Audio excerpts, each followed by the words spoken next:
is Maxine Stevens. I was born in Coral, Oklahoma. My name is William E. It's in Edsel, Stephen. I was born in 1925 in a rural area in Georgia. We met as youngsters in the city of San Pedro. I was in school, he was in the service. I was getting ready to go overseas, but on our way to Japan. And she gave me a small kiss as we left, and it never left me because I knew I was in love.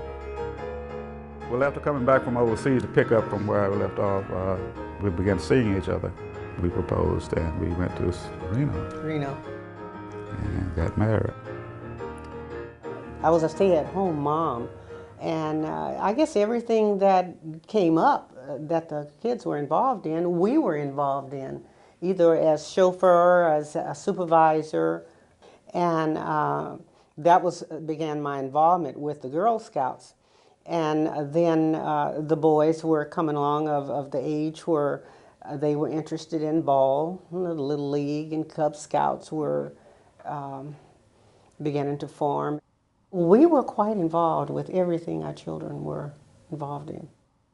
Here again, I was overseas when she really got involved initially with the Institute. Was a little white house on the hill, and I think we had about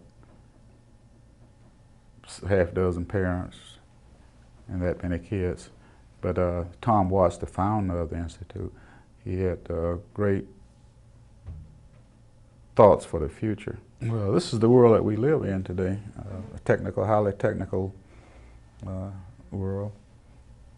And you need science to get you through some of the things that you're going to be confronted with, not only now, but in your future lives. And I feel that it's very, very important. The main thing that sold us on the Institute, once we found out about it and got involved in it, was the fact that it was made up of families. If your kid went to sign up for the Institute, the family came in. I mean, you signed up not a kid, but a family. And mom, dad, the siblings were all involved in the different aspects of hands-on approach to learning in the science area. The hands-on thing that really sold me on the Institute. After several years with the Institute, in and out, when I retired is when I really become involved with the Institute. Served 2 years as a chairman of the board of directors. The family served in different capacities at the Institute. We were tutors, we were supervisors, we were maintenance people, we were, and that's my husband, he was all over that place. But it was a family-involved project. And at the time that we started with the Elementary Institute of Science, we had our 4 youngest children that were really involved. I realized that we had had children, grandchildren, and this last program, summer program, we had a great-grandchild that was a part of the Elementary Institute of Science. And so we're talking about future. We were well established as a family with the Institute. By the time you get to a great-grandchild being involved, that's progress, that's a legacy.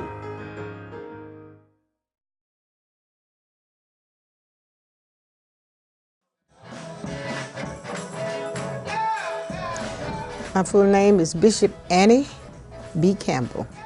My childhood was maybe a little different because my mother died when I was very young. And so I didn't have the family love. Went to the 12th grade and went through 2 or 3 colleges. I spent most of my time in Bible college. I've been hungry, I've been broke, didn't have any money.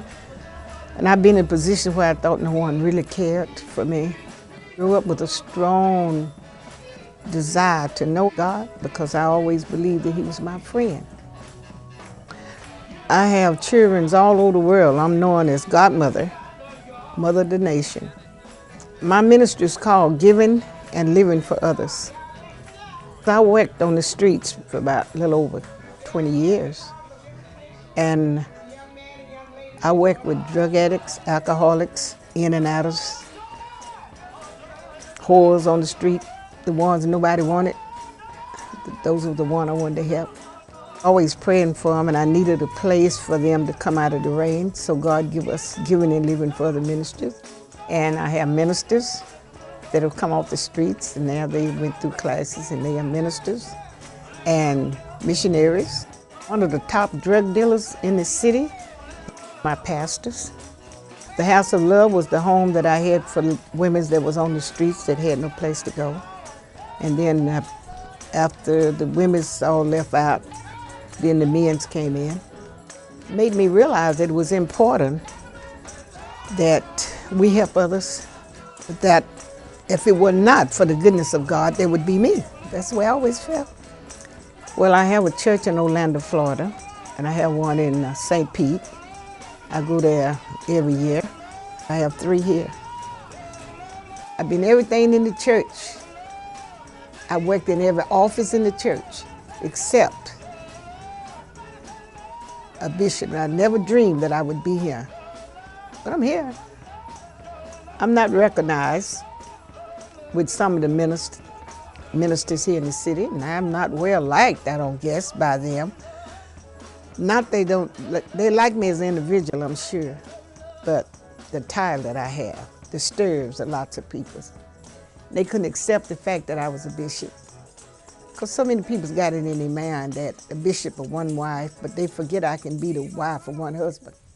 I was determined to be somebody that someday my family will look up and says, hey, she really meant it. She really made it. He's not through with me yet. That's what excites me. What else I'm going to do next? Never know.